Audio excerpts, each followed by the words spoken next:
When I first started building startups, I would spend months, oftentimes literally 6 months of nights and weekends, writing code in the veritable basement. It was actually a desk in my living room. But you get the idea. I wasn't talking to customers, I wasn't talking to prospects, because that really wasn't a common thing back then. So then I would launch, almost always to crickets. It's a lot harder than you would think to build something that anyone cares about. So if you're an aspiring founder with a handful of ideas but no idea what to do next, this video is going to walk you through my 2-20-200 framework of how to validate your next startup idea so you don't waste months of your time building the wrong thing.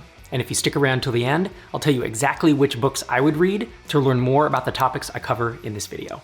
I'm Rob Walling. I've started 6 companies, 5 of them bootstrapped. I've written 4 books on entrepreneurship, and I've invested in more than 170 startups.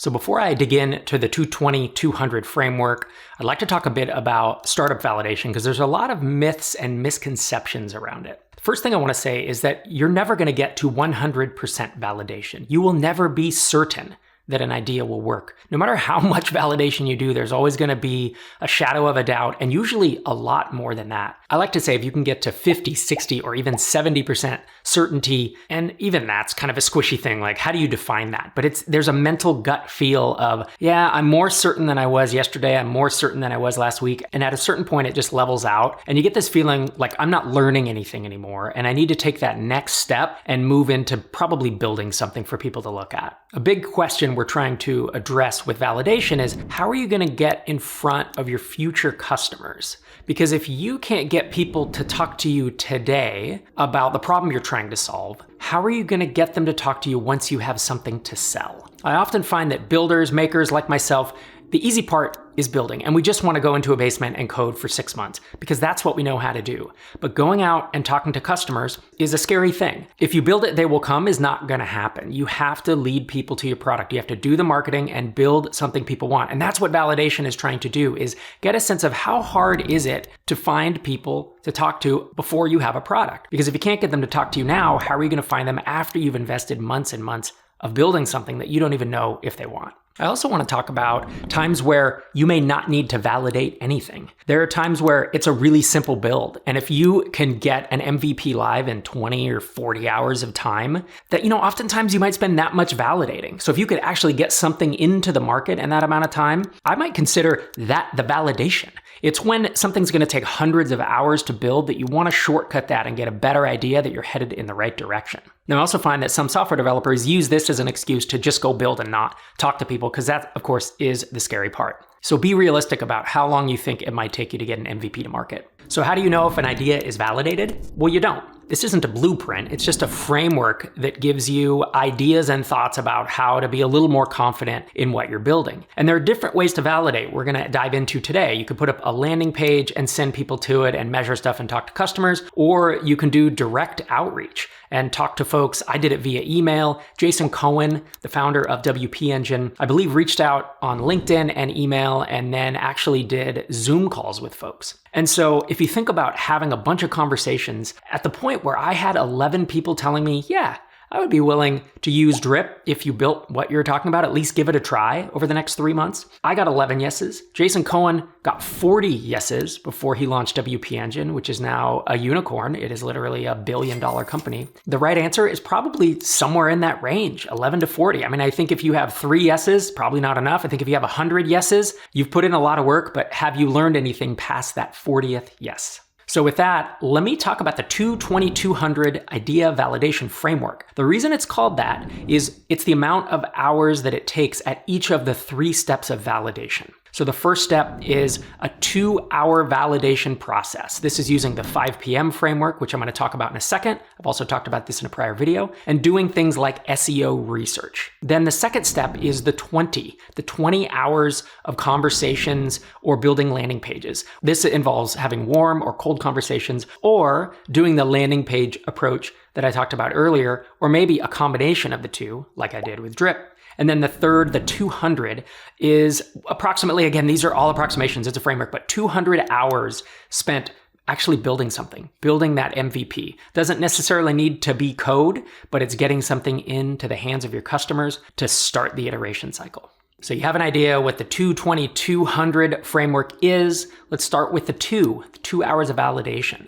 I talked about the 5 p.m. idea pre-validation framework just a couple minutes ago. It involves looking at the problem, the purchaser, the pricing model, the market, product founder fit, and pain to validate. I can literally spend 30 or 40 minutes just talking through those steps. If you want to hear an in-depth overview of the 5 p.m. idea validation framework, head to episode 628 of Startups for the Rest of Us. And that episode also tells you how to download a PDF explanation that dives further into this validation. But the idea is that you can do this in less than 2 hours. The other part of this first step is SEO keyword research. So thinking, where are there public conversations that you can learn from? Twitter, Reddit, Facebook groups. Is there paid traffic you can drive? Google, Facebook, YouTube. You're not trying to actually drive it yet. You are going to keyword tools, or you are searching in these groups to figure out, are people talking about this pain point? Where do they hang out? And what kind of search traffic, if any, is available for the product that you're trying to build. If people are not searching for it, realize that you are going to have to go seek them out. So there's going to be a lot of cold outreach and a lot of making yourself visible in their spaces. And so you can do that today in the next step, the 20-hour step, where you go into those spaces and you see if anyone cares about this problem, or you run Google ads, or you try to rank for organic search terms. But in this step, you're just researching it to try to get a broad idea of the landscape that you're trying to enter into with this idea that you want to build. The nice part about the 2-hour validation is, let's say you have 5 different ideas. You can do 2-hour validation on all of them and pick the 1 or 2 that resonates with you most to potentially take to the next step, which is, of course, the 20-hour validation step. This is where you talk to people. You start by having warm conversations. You go to your audience, whether it's Twitter, whether it's Facebook groups, whether it's going to your email Rolodex, so to speak. Do people even use that term anymore? If you're under 30, do you even know what a Rolodex is? But you get the idea. You go to the people that you know who might have this problem or might have this need that you're thinking about solving. Because remember, when an entrepreneur comes to me these days and says, I have an idea for a startup, for a SaaS app, I say, don't tell me your idea. Tell me what problem it solves and for whom. And you may not be 100% certain who the ideal customer profile is, but you can take a guess. And this step allows you to have a lot of conversations and try to narrow that down and figure out who has the burning problem, who are going to be my first early access customers, and who are more lukewarm about it.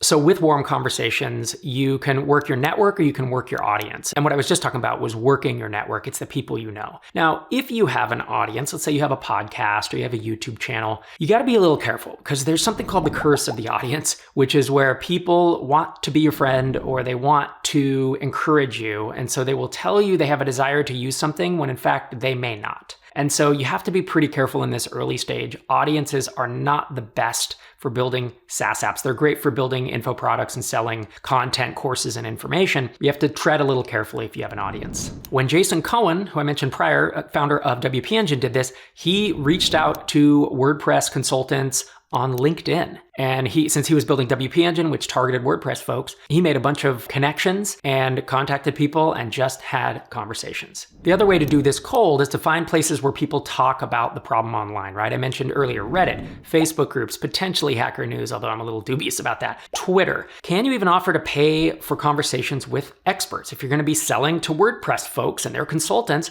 I know Jason Cohen offered to pay their hourly rate to speak with him for an hour. So you kind of make it a no-brainer. Most people actually won't take you up on that. They'll do it for free, but it's always an opportunity that you can take advantage of. Another example I have of a founder who did a ton of cold calls, it was 50 or 60 cold calls to find their startup idea, is the co-founder of Senior Place. And I interviewed him in Startups for the Rest of Us, episode 589. You can listen to that interview about a software engineer who made a cajillion cold calls, and they found the idea for their now successful startup that has been funded by TinySeed. It's a pretty incredible story, and if you want to find out more about how to do that, listen to episode 589.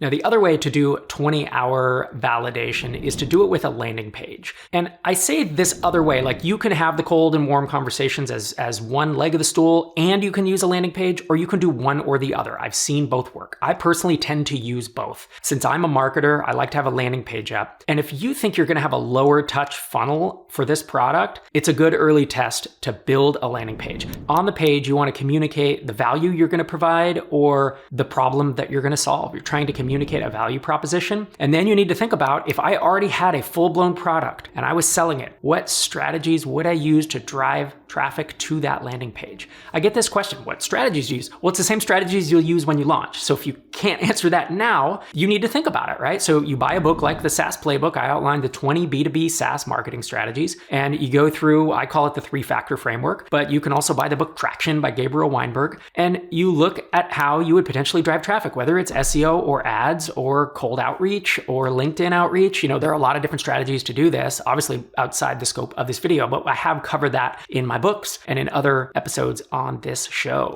And on the landing page, I'm going to have an attention-grabbing headline, maybe a subtitle that communicates the value, and email capture. And what I'm trying to do is communicate, this is the problem that I see. This is what I'm going to do to solve it, although I don't go into super depth. And then I have an email capture widget. And the purpose is not to build this massive launch list, although that's great.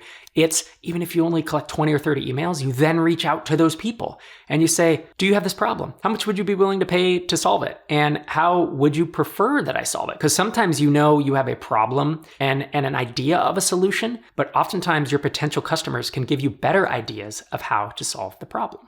And lastly, we have the 200-hour step of the 220-200 framework. I actually just released a video that talked all about how to build an MVP and the different options you have, whether it's no code, whether it's human automation, or whether you're writing code. And you can check that out. Hopefully there's a link in the upper left of this video, and certainly we'll link it up in the show notes for this one. But what I want you to take away is don't jump to the 200-hour validation, because that can be a huge waste of time if you don't do the 2 and the 20 beforehand.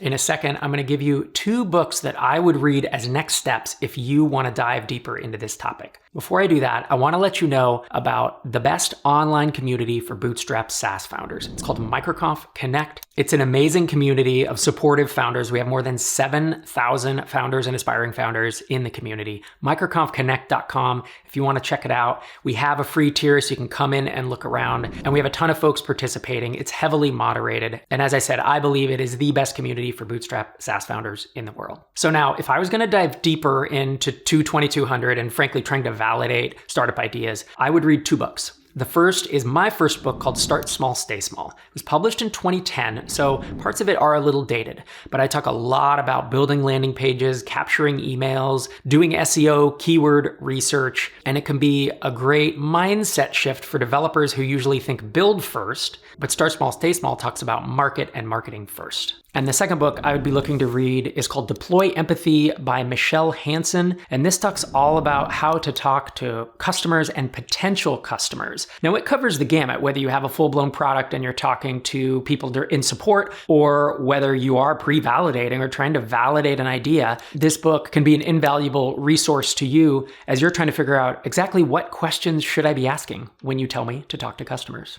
If you've watched this video and you feel like you're ready to take the next step into creating an MVP, make sure you check out this next video that I mentioned earlier, where I deep dive into what I think you ought to include in an MVP and also what I think you can get away without. Make sure you like and subscribe to get more content like this every week. Thanks so much for watching.